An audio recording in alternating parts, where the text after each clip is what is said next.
as a 5-year-old kid is the first time that I really heard funkadelic. Um, and that first rhythm section of Tiki, Eddie, Billy, Tall, Bernie, Mickey Atkins, and those records to this day, that first one and the second one. So last night when you guys went into Me and My Folks, You and Your Folks, I literally, man, I was almost literally...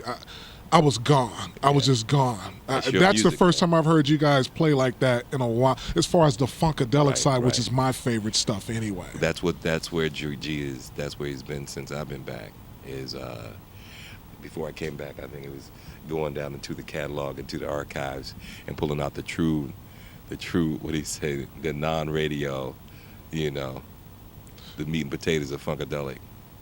Thank you for saying that, man, because I've always said that funkadelic, for my money, people, black people kind of thought it was safe around the time I would say One Nation. Yeah. But I've always thought that they were too black for white radio, too white for black radio. When I was first getting into it, that was really I had older brothers who experimented in jazz and improvisation, so I was actually able to have an optimistic appraisal of the music in my home in a good way, thanks to my older brothers. Right, yeah. Funk is underground.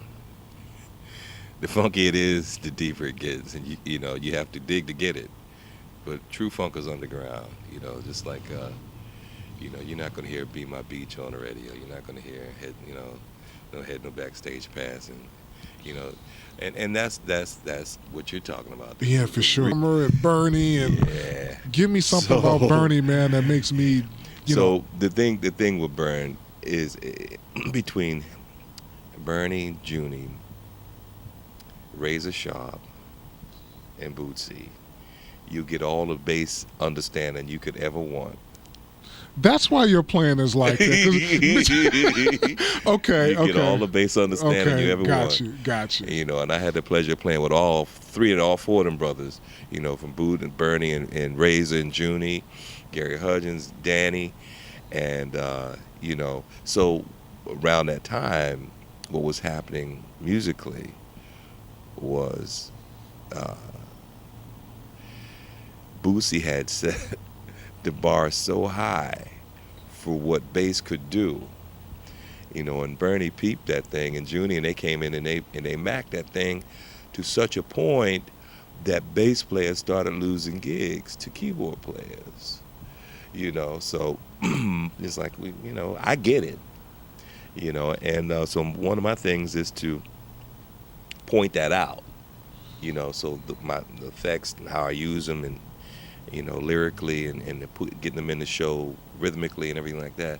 It's like, wow, sounds like another keyboard on the stage. No, that's is that what we were saying? Guy behind the camera. My man who's behind the tech behind the camera. We were saying that very thing last night at the show. Yeah. So thanks to Uncle Bern for that, for translating Bootsy, into with all of the hits and everything like that. But yeah, you got to have your Mutron when you're doing funkadelic. Yeah. You got to have Oh, yeah. Well, it was evident last night. Yeah. And a good friend of mine, it's funny, that device was given to me. It was a love gift by another bass player. So, it's this whole funkadelic thing. I did an interview a couple of nights ago, and, it when it all boils down, it's a love thing. It really is. Well, it has a liquid, kind of sensual. Yeah, it's thing. A love thing. Yeah, it's a love thing. Bootsy, really, when I listen to songs like Munchies, and where he goes with that, it's like he takes off, and he's in a whole nother stratosphere. Yeah. And I think that's the thing that clearly separates him from, everybody else. Yeah, Bootsy's my hero, man. I got a pocket full of bass heroes, and he's at the top of that ladder, with Larry Graham and Jocko and Ron Carter and the cats from Earth, Wind and Fire, they James Jamerson. So when that's the type of discussion that I really hope musicians, bass players in particular, will be having,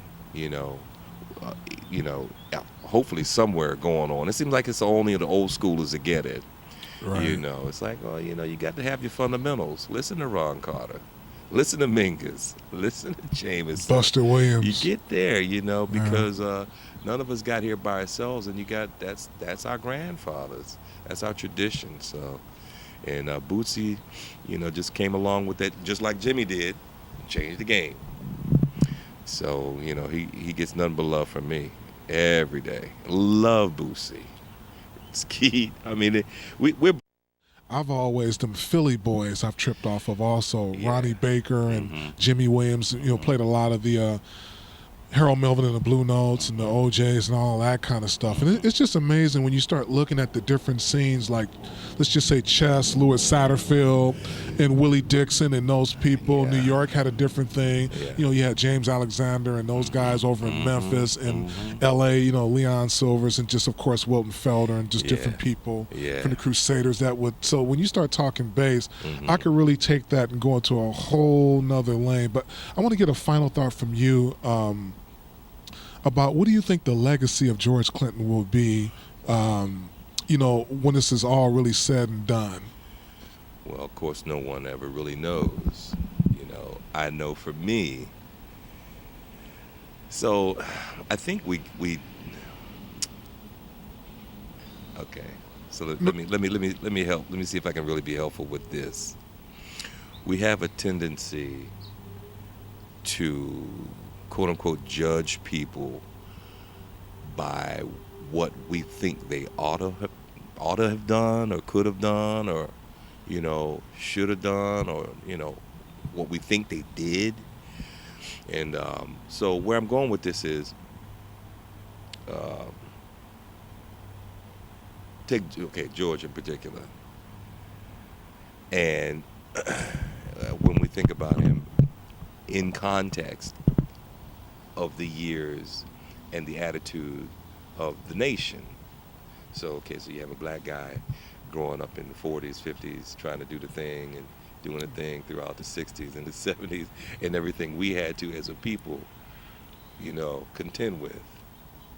And if we could just take that piece of his success and personalize it to say, okay, this is a black guy, you know, whether education or no education or whatever, school and whatever, and say, okay, can anybody do that now?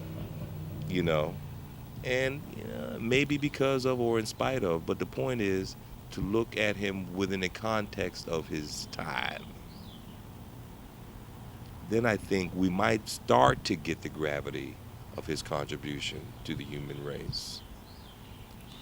And I'm going to add a final thought to that, and we're going to let him go. I think when you start looking at the weight of the body of work that's underneath that umbrella, I would say right now it is absolutely unmatched. Because when you start to think about, let's think about this. Being with Motown, Joe Bett, learning that part of it, not so much being in Detroit, even though he would go back and forth, but out there with Ramona Gordy in the New York area, the first person, him and Sidney Barnes, to go in that building and start there. Then you start thinking about going back and forth to Detroit, dealing with Golden World Records and J.J. Barnes and Charles Hatcher, who you guys would all know is like Edwin Starr and the Holidays, all those different people, and then seeing that whole thing kind of changing where it was going, but to have the insight to say, you know what, we need to change this up because everybody's going this way now. Well, they don't know that they're going this way, but I see where it's going. Then you start taking bed sheets and all that type of stuff, and then you flip it like that, and then, like I say, you start thinking about the different people that were around in Detroit at that time, like Sherry Payne, all these different groups like Glass House and Invictus Records that would eventually go out to LA and take the band, which was Billy and those different people. And then no problem, he gets Bootsy and them, and really Bootsy really had that James Brown thing happening, but he was able to incorporate that and then make a whole another different kind of thing. And I think it just set up the biggest explosion for funk that we probably have ever seen. When you start thinking about the 60s, 70s, 80s, and then even the sampling thing, Right. it's hard to say who was sampled the most, him or James Brown, but I guarantee you he's 1A if he's not, he's 1AA if he's not 1A. And so the legacy of all the different people, and so happy that a lot of his students like Public Enemy is getting ready to go into the Rock and Roll Hall of Fame. Right. And it would be real nice to get somebody like Chuck D's perspective on it. But when I start thinking that everything that cat has really, really meant, I just don't think before we go that his like will ever be seen again. I don't only hope. Well, we, you know. Here's something that just came up in a conversation recently. We're talking with someone in the group and about going to pick cotton before you get up to go to school. That's that reality that gave us George Clinton. I mean, here's a man in our lifetime that was rolling like that as a child. I ain't never no cotton. Yeah, it's a deep thing. Like I said, when you start looking at the circumstances before you go to school and turn into Dr. Funkenstein. It blows your mind. You start putting it in perspective like that. Right. You know, and bringing us the spirituality of the piece. You know, we ain't even touched on that. Right. You know, and even just the secrets of the pyramids. People still ain't unraveled that one. And still talking about before, who would ever knew that we were going to have a black president? But George was talking about that as a reality. I didn't think I would ever see it. That was another. I'm just being real. I didn't think I would ever see it. Me either. And when George came out with Chocolate City, I knew then, up for the downstroke kind of and Cosmic Slide, but when I first heard Chocolate City, I knew. I said, this is the next thing. I knew it was the next thing. Was the other one that changed my life. Testify, I felt that when I was a kid. When I was 5 years old, I felt that. I felt Testify. And then I was gigging locally in Baltimore. Chocolate City came on the radio. Everything stopped. It's a new day. It's amazing. Chocolate City. Man, I know you got to get to the gig. All right, man. Thank you. Hey, man, thank you for the opportunity. Man, are you kidding, man? This is an honor, man. Anytime I can. It's been a blessing. Oh, man, it's been more than a blessing. Because, like I say, my job, you guys executed on stage. My job is to try to let everybody kind of know about it. So I thank you for just teaching these kids, man, about and giving some real introspect in a way that I can't, because you make the music, so it's a little bit different. So I thank you. I'm honored. I'm blessed. I'm glad to be able to be of service. Hey, for Cherokee, for myself, hey, God bless you all. We'll see you all next week. God bless.